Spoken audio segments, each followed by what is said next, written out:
So, namaste everyone.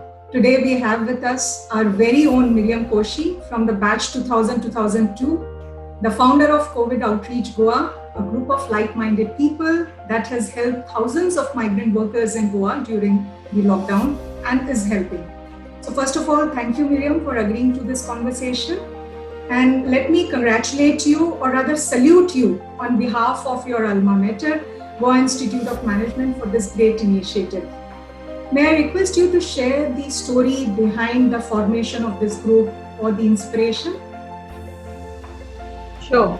So interestingly, this all started with our GIM alumni group, WhatsApp group, and the request came up on that. And usually there's so much on the group that I don't really look at it, but for some reason that day I did look at it, and I happened to see this post and said that there were about 200 Gokda laborers behind the new High Court construction, and that they were in dire need of help. And at that point of time, I had started, doing a small errands around town, giving supplies to people who were kind of facing problems during lockdown. And when I saw this, and I said that here we are running around giving people who are kind of comfortably placed help, but how much more help would they require without access to anyone that they can reach out to? So I said, okay, this is something that really needs people to get together to do. I didn't know how I was going to do it. 200 sounded like a huge number to me. How am I supposed to get ration for them? So I reached out to a couple of friends, and things just started rolling from there on. This is really inspiring. Actually, you started, as you were mentioning, about basic necessities. But how this idea of this COGOLD, which you are saying, the COVID Outreach Goa Online Labour Directory, because when we see today, a lot of state governments are talking about this, that we need to have a skill registry. And you have already started with this, and you have mapped the skills. So please tell us that journey or transformation from COG to COGOLD. So what happened was that as we were providing relief, what we would do is we would kind of assign a volunteer from every cluster or community that we visited and ask him or her to make a list of people. So that's how we started collecting the data. And the idea of this data collection was that this is a format in which the government had asked for data to be submitted in order for the government to step in and provide relief. So this directory was with us, as in this database was with us, and we realized that this infinite supply of relief would not go on, and that this whole its impact very long time. So the best way to help would not be through charity, and we said that we need to help them find jobs, and that would be the quickest and best way to provide help so that they can get back, and it would be more sustainable. Okay, let's map. We have everything in front of us, and that partial opening of lockdown was coming up around I think it was around the first or second week of May, and we said let's provide a digital platform for connecting prospective potential employers to the workers, because everyone needs help and they need to work. So let's just do it. It's all with us. All we need to do is put it and use the technology that's with us. So he used Tableau. He mapped them by skill. He mapped them by work, by area. Also, if you remember, during the partial lifting of lockdown, the situation was that buses would operate at very less capacity. So we knew that workers would not be able to reach places of work. So the idea was to get them work near where they were, also so that if need be, the employers could easily come and pick them up from where they were and take them to work site. So that was kind of the idea of mapping them by skill and by area, the location that they were in. So that is how this whole thing of Cogold came up. Because if you look at it, they are gold for the community, for all of us. So yeah, it stands for COVID Outreach Goa Online Labor Directory. But I think there's another layer to that whole thing. Very well said. So are there any specific success stories from this skill registry? The success stories have been that, again, it's kind of bridged gaps. So people, I feel the people that we've connected or matched workers to have also looked at them differently, if I may say so. That they look at them as contributors or partners, and not just people that they're picking off the shelf and using for a bit. So they also work along with them to get their job done. As we speak today, ILO is engaged in a series of activities to exchange on key issues facing migrant and refugee workers during this COVID-19 pandemic. They have also set out some of the tools and guidance so that how the post-COVID world will be. You have been engaged in this journey for last few months. How do you see how we can build back better post-COVID-19? And I'm asking specifically with regard to the migrant worker issues.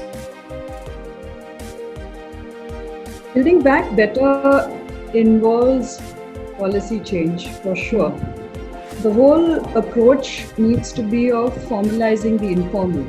We know that the situation has emerged due to politics and economics, and the politics of the economics of keeping labor cheap. And therefore, it involves building back better by making sure that these workers get all that they have deserved and still deserve as they work in extreme conditions to build the nation. Adult education will be one of these pillars in this process. And there has to be a focus on portability of rights. I think this crisis, for one, should bring it in sharper focus for everyone.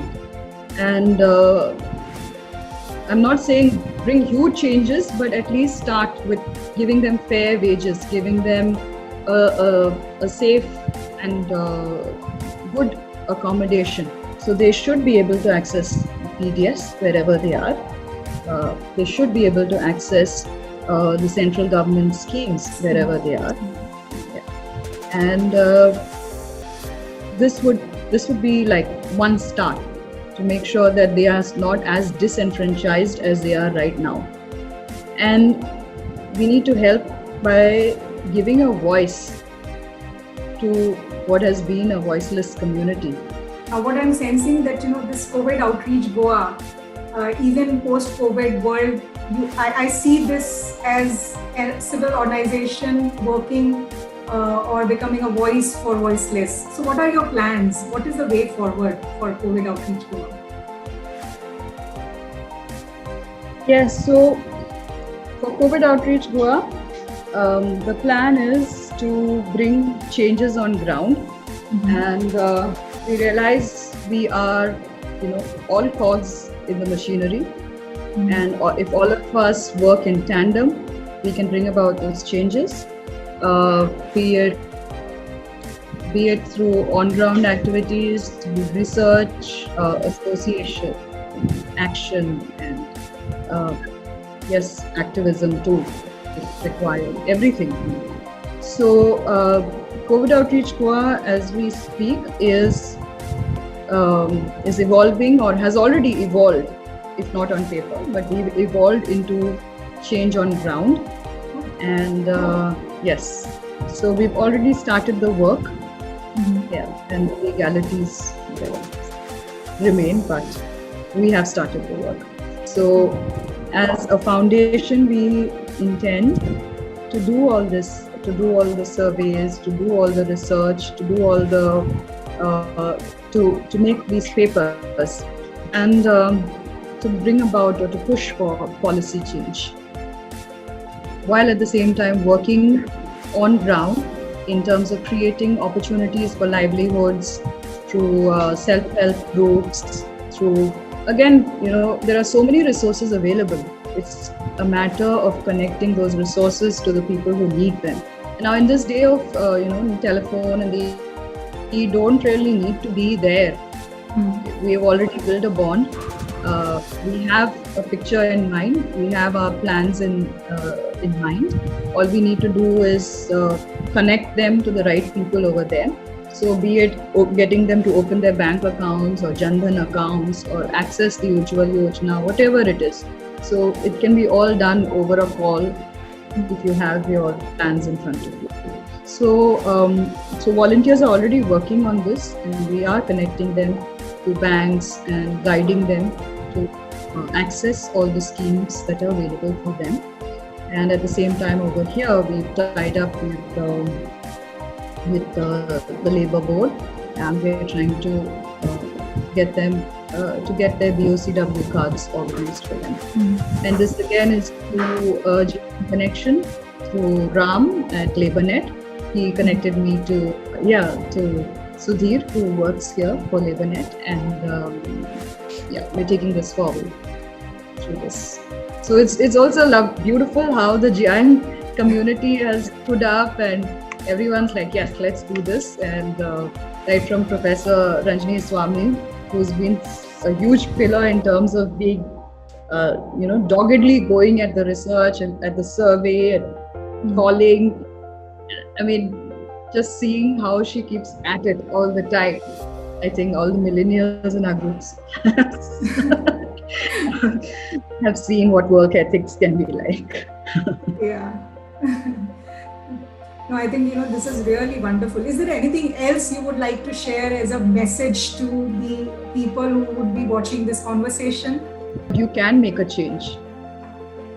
All you have to do is feel and act.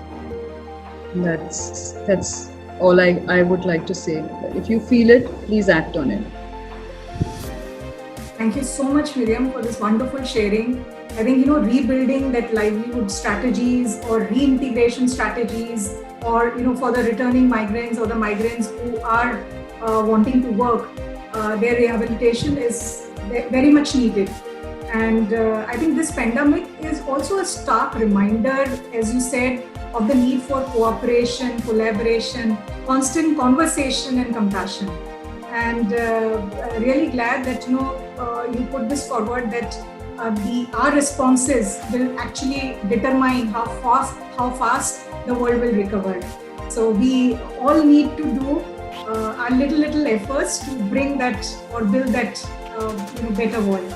So thank you so much, Miriam, and congratulations to your team. And we hope that GIM will continue support, and we hope to work with now the change on ground in some way in future with our students. Thank you so much. Thank you. Change on ground is counting on you, GIM.